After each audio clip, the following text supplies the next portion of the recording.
بیننده‌های عزیز و ارجمند با عرض سلام و تمناهای خیلی صمیمانه با توجه شما برنامه نوبتی فروغ اندیشه از تلویزیون سیمای شهری پنجکین منظور می شود.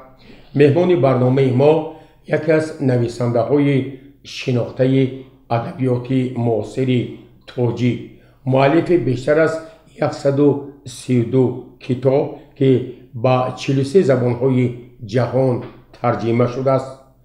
موصوف همزمان برنده 12 جایزه‌های بین المللی می باشد. همزمان از طرف این نویسنده خوش‌سلیقه 41 فیلم‌های مستند، فیلم‌های هنری و دیگر فیلم‌ها تهیه و پیشکشی تماشابینان شده است. همصحبت ما عبدالرافع ربیع‌زاده، نویسنده شناخته توجی که تخلص شیرک اوریان است، بسیار از کتاب‌های خویش را به نشر رسانیدند. استاد، من شما را با برنامه نوبتی فروغ اندیشه خیر مقدم میگویم. من میبینم که شما با یک کولواری پر از کتاب‌ها به این برنامه با دیار باستانی ما تشریف آوردید.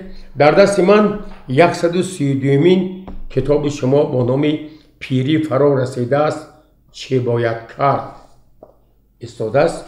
لطفاً محتوای همین کتاب را کمی برای بینندگان این برنامه شرح بدهید. مرحمت. تشکر.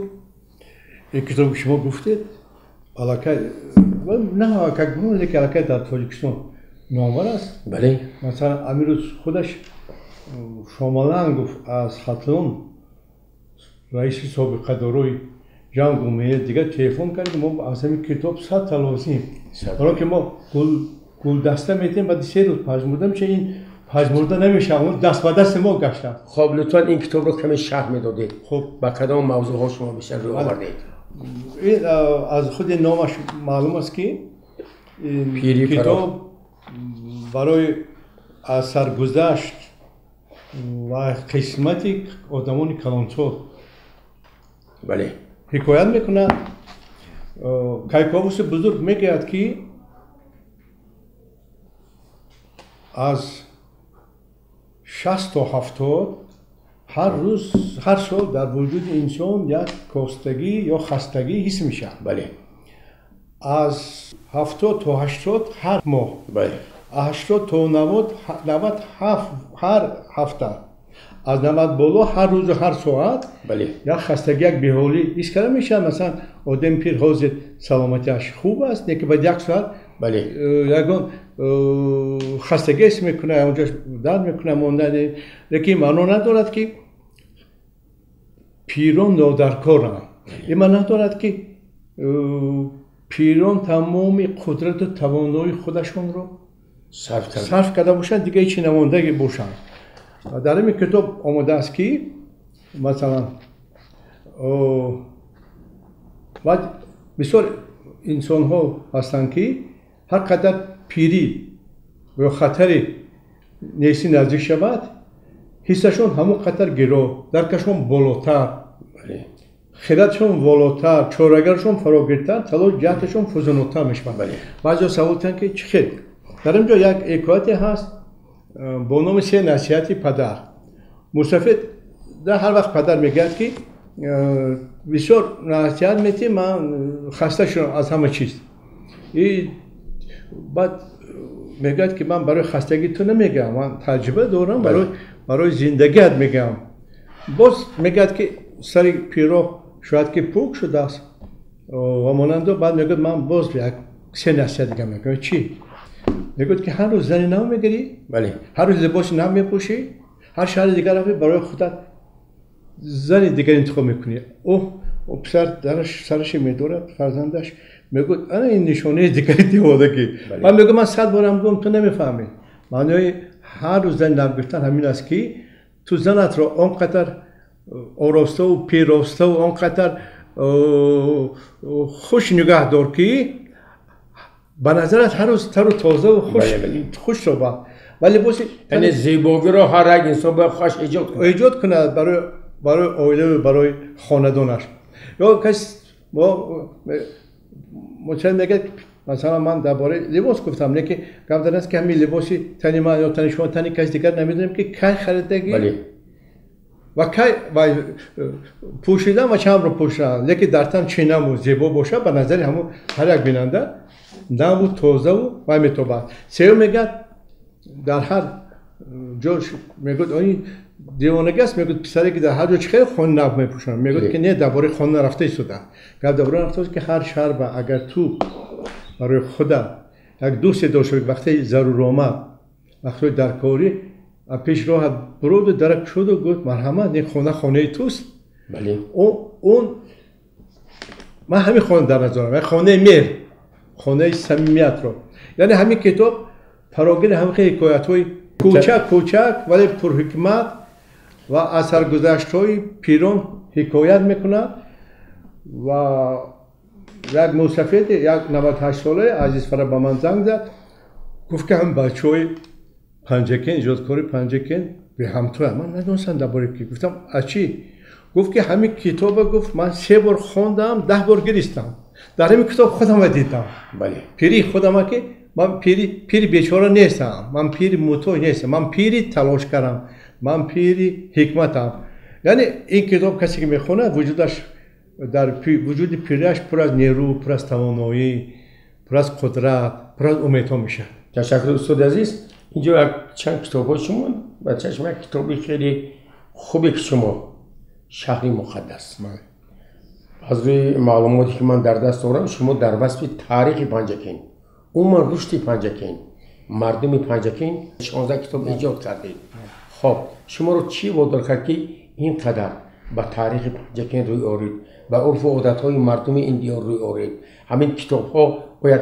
بازگوی تاریخ ما شدند تشکر او درباره حکمت گپ زدیم حکمت جو پیری این تاریخ است بله تاریخ ریشه‌اش همین مثلا ما فرزند تاریخ ریشه های تاریخی ما تا سرز میرسه بله البته شما درست که در برهام نوشتم که یگان که درباره شهر خودش 16 کتاب ننوشته است بله هرچند که من از خردی به این کار شوق داشتم عبدالله جان یوسفوف در اینجا یک محفل آرکئولوژی جوان داشتم خود من در قرارگاه دیواشتیچ در کواندیس خواب میکردم سالوی مکتبی تابستان من در اونجا میگودش باستانشناس جوان بله ما در همون درون خاکو هر یک میفهمیدم که هر یک چیز هر یک بازو یک سنگچه یک سفالک بازگوی یک تاریخ بزرگ است همین واسطه شد که وقتی که من یک مدت در اینجا استقامت داشتم و چند تا اینجا رئیس اتفاقی نویسندگان وادی زرافشان بودم اون وقت اتفاقی نویسندگان ما بهترین اتفاقی نویسندگان تاجیکستان بود و همون سالا همین کتاب شهر مقدس من نوشتم وقتی این کتاب چاپ شد تمام شهرهای دیگر خواستن مثل همین کتاب داشته باشن بله و چیکار که یک عالم گفت لیکن با مثل همین نتوانستم برای چی برای اینکه آنها رو یگان کسی دیگر دعوت کردن نوشت من خودم که از درون همین شهر رویدگی بودم درون همین دیار رویدگی بودم هر یک دهش هر یک شهر هر یک گذرش میدونستم همین کتاب ارزی هستی کرد و در اینجا من در دستی من همون گفتم که در کهندیس کار میکنیم کتاب دیواشتیچ و اوری دختر است این 12 بار کتاب من درباره دیواشتیچ چاپ شد و اولینش با نام طلوع محبت بود و اون را شیرالی ابوالقیس همون سالهای آخری 70 حتی از روی همون نوشته من باید تلویزیونی کرده بود فیلم تلویزیونی خیلی نامور شده بود و من چندین وریانت های دیواشتیچ آفریدم چندین تشمن در اینجا سکازن ادلوبوی هست و اینجا گات 5 منی با زبان روسی چاپ شدگی است من همینو در مسکو در کتاب تیگرین اوشیلا که 500 صفحه کتاب من چاپ در اونجا هست дар китоби городской кун навеле ки дар он маскаб шуд, навеле ки дар маскаб шуд, дар ҳама ҷо дар дарунаш як зарра панҷакент аст, як порча муҳаббати ман, самимияти ман дар он ҷо аст. ин китоби деваштич ки дар хориҷа чоп шудааст. ин китоб дар хориҷа чоп шудааст, барои шо хеле рангаву иққатар дилнишин аст ва ҳамин навиштаи ман, ҳамин баранти навиштаи ман 12 бор чоп шуд. ва гуфтанд ки борҳо навиштанд ки масалан ҳарчанд ки баъди Абдурофи дигаро ба деваштич навистанд, лекин он дараҷае ки Абдурофи ё шарике Орион таъсир кард дилнишини нашуд ва забони хориҷӣ тарҷима нашуд. Забони хориҷӣ бисёр тарҷима шуд. Баъд ман аз паси Ориодух шудам, ё Апама мегӯянд. Ин Апама ҳамон касе буд ки ӯ дух модараш аз Панҷакент буд, падараш аз Самарқанд буд, яке аз духтарҳои Спитамон буд. ӯ вақте ки Спитамон шикаст мехӯрад, вақте шикаст мехӯрад, Силеф гуфтани кас баъди марги Искандар ҳамин ва духтара ба занӣ қабул мекунад, ҳамин духтари Панҷакентиам. ва ин духтарак асосгузори як империяи бузурги баъди Искандар Силефиён мешавад. ҳарчанд Силеф роҳбар буд, лекин тамоми таърихҳо меояд ки давлатро аслан Апама идора мекард. инҷо шавҳарашам аст. Апама идора мекард ва фарзандои вай дар таърих дар бораи ягон зани император ин қадар бисёр бо муҳаббат нанавистанд ки дар бораи ҳамин духтари тоҷик бо номи Апама ва ҳатто шавҳараш барои ин духтар, барои ин шоҳаншоҳ, барои ин Панҷакентӣ 7 шаҳр сохт. шаҳри охиранаш номи ҳамин духтар бо Апама. ва дар ҳудуди имрӯзаи Сурия аст. То вақте ки дар Сурия ҷанг набуд, дар он ҷо экспедитсияи ҷаҳонӣ кор мекард ки шаҳри Апама, шаҳри духтари Панҷакентиро донаду фаҳмад ки чӣ шаҳри муҳаббат буд, чӣ шаҳри ишқ буд, чӣ шаҳри бузург буд ва дар ҳақиқат бузург аз ҳафшоти археологӣ бузургиҳои ҳамин шаҳр ки ба номи як духтари Панҷакентӣ буд ҳувайдо мешуд. ҳамин ман 16 китоб навиштам. ман осмон саҷда барандам дар ин ҷо ҳаст. инам дар бораи мадрасаҳо, дар бораи мактабҳои собиқаи Панҷакент, дар бораи бузургои Панҷакент. якта дар Панҷакент албатта бисёро рӯдакиро медонам, лекин мо намедонем ки Суфёни Савракӣ буд, касе буд ки 32 китоб навистааст ва дар як гузари Панҷакент ҳама канориш гузари Суфён буд, ё Суфён мешина. қабраш дар ҳамин роҳ ҳаст. ҳамон кас як каси ба ирфони пур аз ҳамон нафаре ки қабрстонияк мақбарашон дар қади роҳ дар наздикии роҳи деҳаи Суфён. шумо ҳамин бузургворро дар назар доред. бале ҳамин кас 32 китобшо дар ин кас асосан аз Панҷакент ё аз арабҳо буданд? чанд вариантҳо вуҷуд дорад ва дар баъзе вариантҳо гуфтанд ки ӯ аз қариби Самарқанд аз як шаҳраке бо номи Панҷканд омадааст. Панҷканд. барои ки ман борҳо аз чанд нафар олимону уламоҳо, ходимони дин пурсидам ки дар бораи ҳамин Савракто мегӯянд, чӣ маълумот доред? аксар намедонанд. қарибиш кас намедонад. чӣ хел ки мо то вақте ки аз паси рӯдакӣ намедонистем ки дар куҷо қабраш асту, ки асту, чӣ кор кардагӣ буд. яъне Панҷакент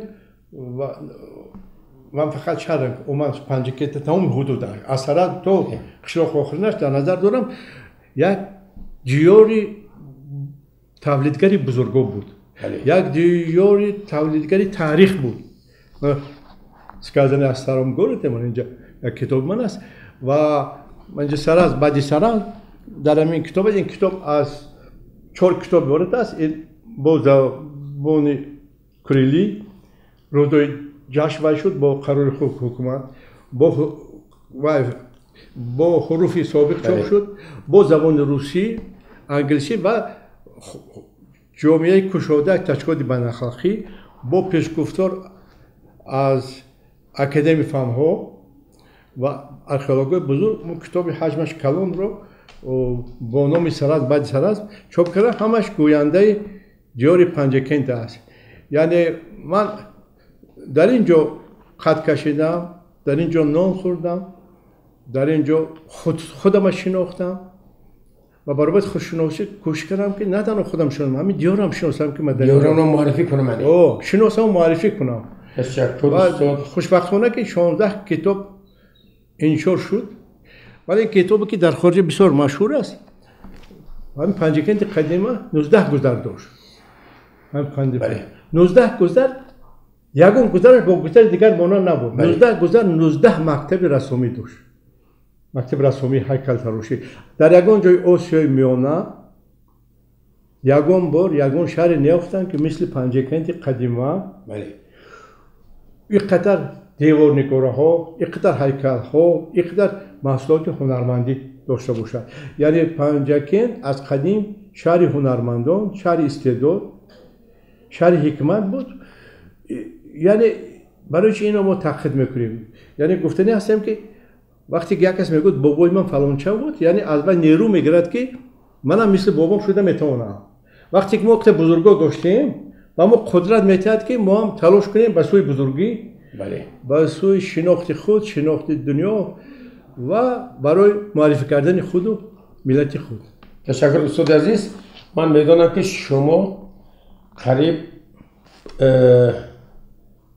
филмҳои хеле зиёде эҷод кардед, аз ҷумла 41 филм, ҳам филмҳои бадии яъне ҳунарӣ, ҳам филмҳои мустанад санадӣ. дар бораи ҳамин эҷоди филмҳо ки маълумот медодед?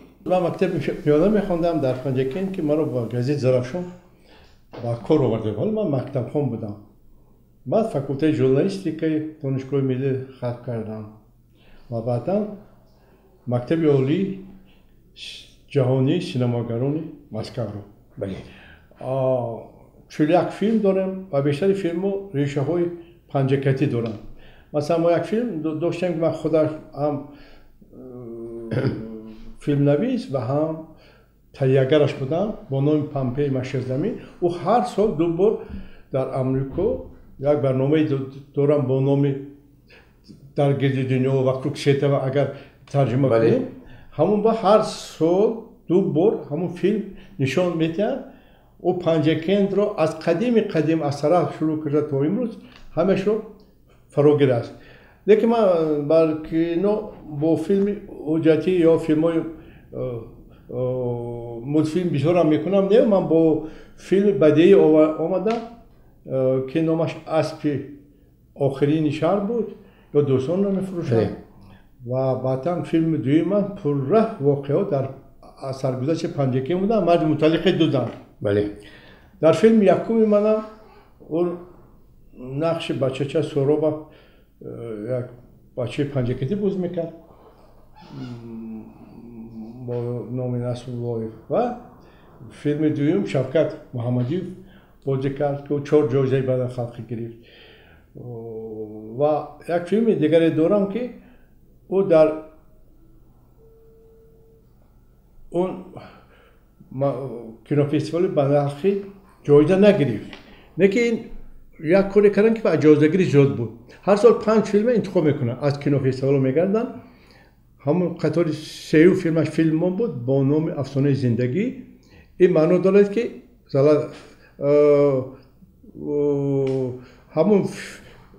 ҳамон кинофестивал Золотои Феникс ҳамин филма тамоми ҷаҳонро нишон медиҳад. ҳамон филми Афсонаи зиндагӣ тамоми ҷаҳон ба паҳм шуд, тамоми ҷаҳон ба муддати 1 сол нишон доданд. ба он филм дар Швейтсария дар кинофестивали Велтикар шоҳҷоиза гирифт. ки воқеаҳо ҳамин шуниндаҳои бачагии ман буданд.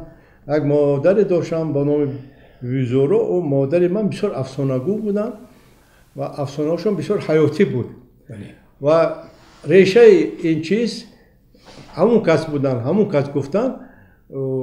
вақте ки мо як чиз дар диёрамон ҳаст, вақте ки мо мегирем با تصویر میکشیم وقتی که ما رو معرفی میکنیم وقتی که باید جایزه میگیرد این معرفکاری کشور میشه معرفکاری دیار میشه این معرفکاری علاق هنجکتی میشه تشکر استاد در خاتمه برنامه با بیننده ها با مردم وابسته بر روی آوردن به کتاب و کتابخوانی معرفت چه پیشنهاد و اندیشه ها دارید؟